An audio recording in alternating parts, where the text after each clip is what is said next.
दोस्तों, क्या लगता है आपको कि कुंभ मेले में स्नान करने से क्या आपके पाप धुल जाएंगे, या फिर भगवान को बहुत बड़ा चढ़ावा चढ़ाने से या दूध अर्पण करने से क्या आपके पाप धुल जाएंगे? The answer is big no. कभी भी नहीं। आपके पाप इस तरह से कभी भी नहीं धुलेंगे, क्योंकि हमारे जो पाप होते हैं ना दोस्तों, उसका कर्म हमें अलग से मिलता है, और जो हमारा पुण्य होता है उसका कर्म हमें अलग से। दुनिया में चाहे जितना भी अमीर हो, गरीब हो, दानवीर हो, शूरवीर हो, या जो कोई भी हो, अगर उसने पुण्य किया तो पुण्य का उसका रीपे उसे जरूर मिलेगा। अगर पाप किया तो पाप का भी रीपे उसे टाइम पर जरूर मिलेगा। क्योंकि अगर आप पूरी जिंदगी पाप करोगे और उसी पाप को धोने के लिए आप थोड़ी बहुत चैरिटी भी कर भी दोगे, तो चैरिटी आपके पुण्य में काउंट होगी, ना कि आपके पाप उससे कम हो जाएंगे। हाँ, थोड़ी बहुत राहत आपको जरूर मिल सकती है कि थोड़ा बहुत जो पेन आपको कर्मा देगा वो पेन आपका कम जरूर हो सकता है, लेकिन पूरी तरह से आपका जो कर्मा है, मतलब बैड कर्मा है, वो पूरी तरह से नष्ट कभी नहीं होगा। क्योंकि रावण इतना बड़ा प्रतापी और चारों वेदों का ज्ञानी था, और सबसे बड़ी बात कि वो बहुत बड़ा शिव भक्त था, लेकिन उसके जो कर्म थे वो बहुत ज्यादा धर्म के विरुद्ध थे। कर्म के मामले में वो पापी था, इसीलिए उसे अपने कर्मों की सजा उस टाइम पर भी जरूर मिली थी। अब उस टाइम पे रावण का जो भ्रम था वो ये था कि शायद शिव भक्त होने की वजह से या मेरे पास शिव शक्ति होने की वजह से मेरे पापों से मुझे मुक्ति जरूर मिलेगी, या फिर चाहे मैं जो भी कर्म करूं उसका मैं भागीदार कभी नहीं होऊंगा। उसका यही भ्रम आखिर उसे ले डुबा था। अब यहाँ पर सेकंड एग्जाम्पल है दानवीर कर्ण का। आपको तो पता ही होगा दोस्तों, कर्ण कितना बड़ा दानवीर था। ठीक है, कर्ण जितना बड़ा दानवीर होने में शायद हमें 7 जन्म लग जाए, लेकिन उतना बड़ा दानवीर शायद ही हम कभी हो पाएंगे। तो कर्ण इस टाइप का इंसान था कि उससे कोई किसी भी चीज की अगर डिमांड करता तो वो उसे इजीली अर्पण कर देता था। ठीक है, आपने तो देखा ही होगा कि कर्ण ने अपना कवच कुंडल तक दान दे दिया था, लेकिन कर्म ने उस टाइम पे सिर्फ अधर्म का साथ दिया। इसीलिए कर्ण को भी अपने अधर्म के लिए अपने कर्मों की सजा उस टाइम जरूर मिली थी। और उस टाइम पे भगवान खुद कुरुक्षेत्र में थे। भगवान जानते थे कर्ण एक ऐसा योद्धा है जो बहुत ज्यादा शूरवीर होने के साथ साथ एक दानवीर भी है। उसी के साथ कर्ण ने बचपन से लेकर अब तक बहुत ज्यादा सहा था, फिर भी भगवान उसके पापों को क्षमा नहीं कर पाए। क्योंकि पापों के लिए क्षमा करना या फिर कर्म के बंधन से छुटकारा पाना ये नियति के खिलाफ है।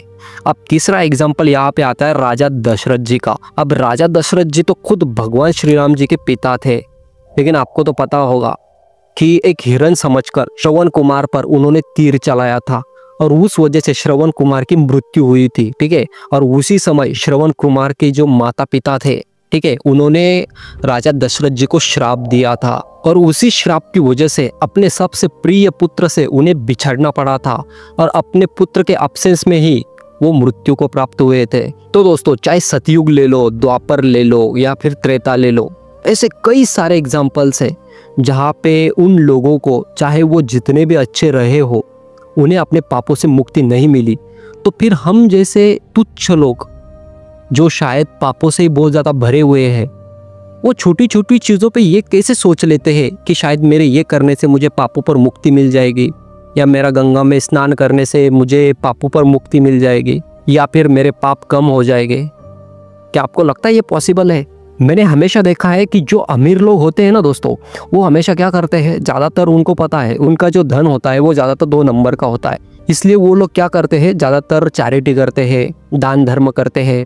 शायद उन्हें ये लगता है कि मेरे इस कार्य से शायद मुझे कुछ पुण्य मिल जाएगा, और मुझे मेरे पापों में या फिर मेरे जो भी बुरे कार्य रहे हैं उनमें मुझे कुछ राहत मिलेगी, या फिर जो कर्मा मैंने किया है वो शायद मुझे अफेक्ट नहीं करेगा। लेकिन ये पूरी तरह से बस उनका एक भ्रम है और कुछ भी नहीं।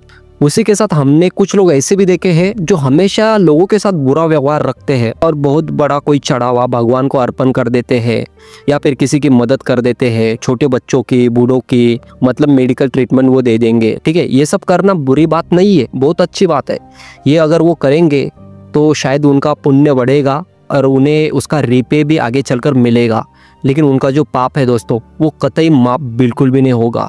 अब आप भी सोचो कि मान लो आप किसी को अपने शब्दों से किसी को चोट पहुंचाते हो, ठीक है, और अगले क्षण जाकर उससे माफ़ी मांग लेते हो, तो क्या आपके माफ़ी मांगने से अपने जो उसको चोट दी है, तो क्या वो जो पेन है जो उसे फील हुआ, क्या वो कम हो जाएगा?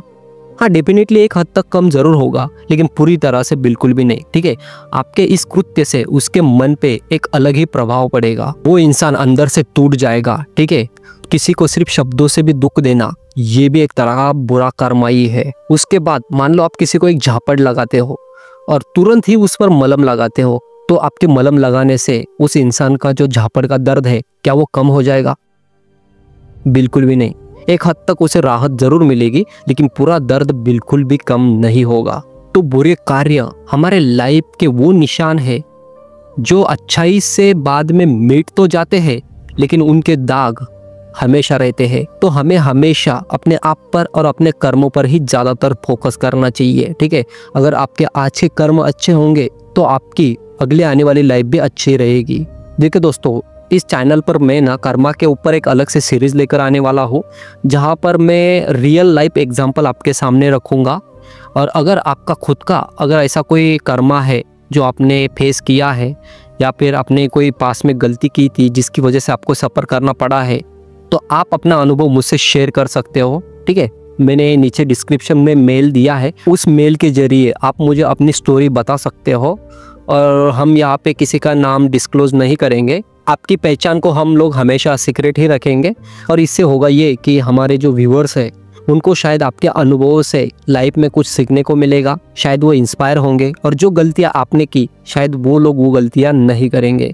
ठीक है, तो अगर आपकी कोई स्टोरी है तो मुझे नीचे मेल कीजिएगा, या फिर मैंने नीचे अपना इंस्टा हैंडल दिया है, वहाँ पर भी आप मुझे इंस्टा पर मैसेज ज़रूर कर सकते हो। देखो दोस्तों, अच्छाई हमेशा अच्छी चीज़ों को ही अट्रैक्ट करती है और बुराई हमेशा बुरी चीज़ों को ही अट्रैक्ट करती है। ठीक है, तो आपको हमेशा अपने आचरण पर, अपने कार्यों पर, या फिर अपने थिंकिंग पर ही ध्यान देना है, और हमेशा उसे पॉजिटिव, मतलब किसी के बारे में नेगेटिव ना सोचना, नेगेटिव कार्य ना करना, या फिर स्वार्थी बनकर किसी इंसान को धोखा ना देना, यही चीज़ें हमेशा फॉलो करनी है, ताकि आपको लाइफ में भी अच्छी चीज़ें मिले। देखो क्या होता है, हम लोगों ने कुछ ना कुछ लाइफ में सफ़र किया होता है, इसलिए हम लोग किसी के बारे में अच्छा सोच नहीं पाते। लेकिन ठीक है, जिसने भी आपके साथ बुरा किया है वो उसकी मानसिकता है, वो उसकी वृत्ति है, आपकी नहीं। आप उस वृत्ति के बिल्कुल भी नहीं हो, इसलिए आपको उस इंसान को माफ़ी कर देना चाहिए। उस इंसान के लिए अपने मन में किसी भी तरह की घृणा या फिर क्रोध हमें नहीं रखना चाहिए, क्योंकि उससे हमारा ही मन मैला होता है। हमें माफ करके हमारा ही मन हल्का करना है। और आप लोग इस तरह का जो बोझ है नेगेटिव थॉट्स का अपने मन में लेकर चलोगे तो शायद आपका जीवन जीना तक मुश्किल हो जाएगा। ठीक है, तो हमें जितनी भी टॉक्सिसिटी है उसे बाहर निकाल देना है, जितने भी नेगेटिव थॉट्स है या फिर जितना भी हमारे मन में क्रोध है उसे तो छोड़ ही देना है, त्याग देना है। आपने तो देखा होगा कि भगवान श्री कृष्ण तो हमेशा कहते हैं कि जो इंसान मोह, त्याग, क्रोध इन सारी चीज़ों से दूर रहता है वो ईश्वर हमेशा स्थिर माइंड वाला यानी कि मुनि कहलाता है। और आप अगर कोई व्हाइट बॉल अगर दीवार की तरफ फेंकोगे तो वो बॉल दीवार से टकरा कर रिटर्न आपके पास आएगी। तो कर्मा भी इसी तरह से काम करता है। ठीक है, अगर ब्लैक फेंकोगे तो ब्लैक टकरा कर वापस आपके पास आएगी। ठीक है, तो गलत चीज़ें या फिर गलत भाव आप दूसरों को दोगे तो गलत चीज़ें ही आप पर आएगी, अच्छी दोगे तो अच्छी मिलेगी। ठीक है, तो हमेशा हमें किसी के लिए हमारे मन में बुराई रखनी ही नहीं है। अभी से जो कुछ भी है अगर था है तो निकाल दो, फेंक दो उसे। ठीक है, इससे ना तो आपका भला होगा ना सामने वाले का भला होगा। ठीक है, हमें हमेशा अच्छी चीज़ों की मैनिफेस्टेशन ही करनी है, अच्छी चीज़ों को अट्रैक्ट करना है, अच्छी चीज़ों के बारे में ही सोचना है। आपके गोल के बारे में सोचिए।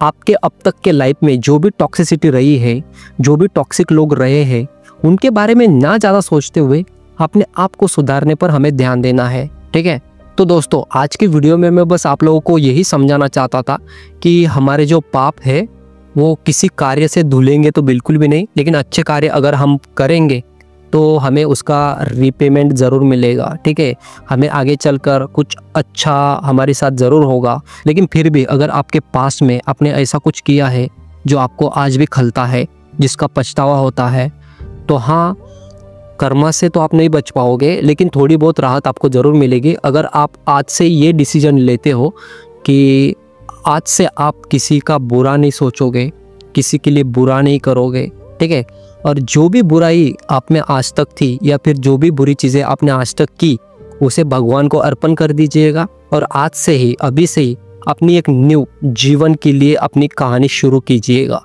ठीक है, तो भगवान ही है जो आपको बुरे कर्मों से बचा सकते हैं, या फिर आपके बुरे कर्मों के लिए आपको थोड़ी बहुत तो क्षमा कर ही सकते हैं। ठीक है, तो दोस्तों मैं आशा करता हूँ कि ये वीडियो आपको थोड़ी बहुत तो इन्फॉर्मेटिव ज़रूर लगी होगी। वीडियो अच्छी लगी होगी तो वीडियो को लाइक ज़रूर कीजिएगा, और नए हो तो चैनल को सब्सक्राइब ज़रूर कीजिएगा। ठीक है, तो मैं मिलूँगा आपसे अगली वीडियो में। ख्याल रखिएगा अपना।